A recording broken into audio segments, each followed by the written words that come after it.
मेरे ख्यालात से उन्हें इत्तेफाक नहीं, वो चाहते हैं हर कोई उनकी हाँ में हाँ मिलाए। नमस्कार, मेरा नाम है सुनैना कश्यप और आप देख रही हैं KH लाइव हिमाचल।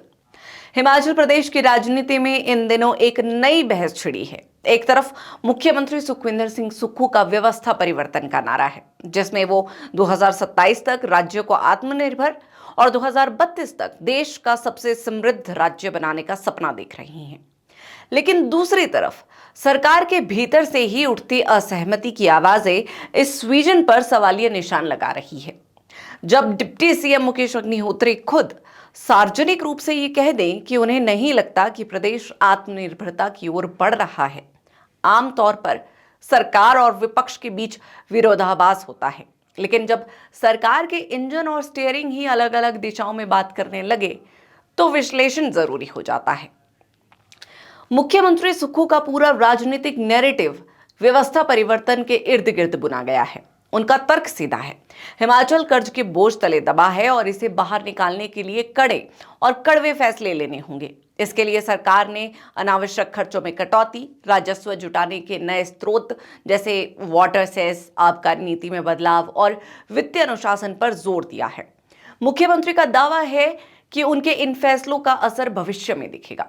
उन्होंने 2027 तक आत्मनिर्भरता और 2032 तक हिमाचल को देश का सबसे समृद्ध राज्य बनाने का जो लक्ष्य रखा है, वो आर्थिक दृष्टि से साहसिक लग सकता है, लेकिन राजनीतिक रूप से इसके खतरे भी उतने ही बड़े हैं। सुक्खू जी एक रिस्क टेकर नेता के रूप में दिख रही हैं, जो आज की लोकप्रियता की बलि देकर भविष्य की लेगेसी तैयार करना चाह रही हैं। लेकिन सवाल यह उठता है कि क्या कोई भी मुख्यमंत्री अपनी कैबिनेट और खास तौर पर अपने डिप्टी सीएम को विश्वास में लिए बिना इतना बड़ा आर्थिक बदलाव ला सकता है? मुख्यमंत्री का यह स्वीकार करना कि डिप्टी सीएम को उन पर भरोसा नहीं है, सरकार की सामूहिक जिम्मेदारी के सिद्धांत पर एक गंभीर प्रहार है। लेकिन राजनीति केवल आंकड़ों पर नहीं, जनता की नब्ज पर चलती है। एक इंटरव्यू में डिप्टी सीएम मुकेश अग्निहोत्री का बयान इसी पॉलिटिकल रियलिटी से उपजा। उनका कहना है कि 6 महीने में आत्मनिर्भरता संभव नहीं है। डिप्टी सीएम मुकेश अग्निहोत्री का रुख पूरी तरह से ग्राउंड रियलिटी और पॉलिटिकल सर्वाइवल पर आधारित है। एक मजे हुए नेता के तौर पर वो जानते हैं कि हिमाचल जैसे राज्य में जहां की अर्थव्यवस्था सरकारी कर्मचारियों और पेंशनरों के इर्द गिर्द घूमती है, वहां सैलरी डेफर और भत्तों में कटौती जैसे कदम आत्मघाती साबित हो सकते हैं। अग्निहोत्री जी की खींच और उनका ये बयान कि 6 महीने में आत्मनिर्भरता संभव नहीं है, असल में उस एंटी इनकम्बेंसी को रोकने की कोशिश हो सकती है जिसे वो धरातल पर महसूस कर रही हूं। वो जानते हैं कि अगर आज जनता और कर्मचारियों की नाराजगी बढ़ी, तो कल चुनाव में विजन के बड़े बड़े दावे इस गुस्से को शांत नहीं कर पाएंगे। ये टकराव साफ दर्शाता है कि सरकार के भीतर कम्युनिकेशन गैप इतनी गहरी हो चुकी है कि नंबर 2 का दर्जा रखने वाले नेता को भी मुख्यमंत्री के मैजिक फॉर्मूले की भनक नहीं है। अब राजनीतिक विशेषज्ञों का मानना है कि वित्त विभाग खुद मुख्यमंत्री के पास है। ऐसे में जो रोड मैप सुक्खू जी के पास है, उसकी पूरी जानकारी शायद उनकी कैबिनेट को भी ना हो।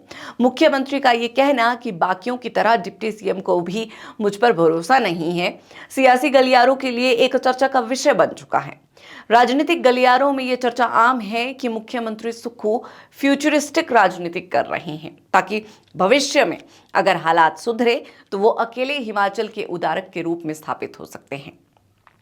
वित्त विभाग को अपने पास रखना और कड़े फैसलों को सीधे लागू करना इसी रणनीति का हिस्सा नजर आता है। इसके उलट मुकेश अग्निहोत्री वर्तमान की चुनौतियों और जनता के प्रति अपनी जवाबदेही को देख रही हैं। फिलहाल सरकार एक इकाई के रूप में नहीं बल्कि बटी हुई नजर आ रही है।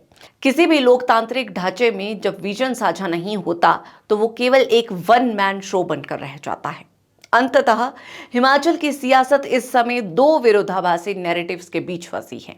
एक तरफ सुक्खू जी का कल का उजाला है, जिसमें कर्ज मुक्त और आत्मनिर्भर हिमाचल का सपना है, और दूसरी तरफ अग्निहोत्री जी का आज का अंधेरा, जिसमें आर्थिक तंगी और प्रशासनिक अनिश्चितता की हकीकत है। तो निष्कर्ष यही निकलता है कि आर्थिक सुधार तभी सफल होते हैं जब उन्हें राजनीतिक और सामाजिक सहमति प्राप्त हो। अगर मुख्यमंत्री अपनी ही टीम का भरोसा नहीं जीत पा रहे तो जनता का भरोसा जीतना उनके लिए और भी कठिन होगा। हिमाचल को आत्मनिर्भर बनाने के लिए केवल कड़े फैसलों की नहीं बल्कि एक मजबूत और एकजुट नेतृत्व की भी उतनी ही जरूरत है। इस पर आप सभी की क्या राय है, हमें कमेंट सेक्शन में जरूर बताएं।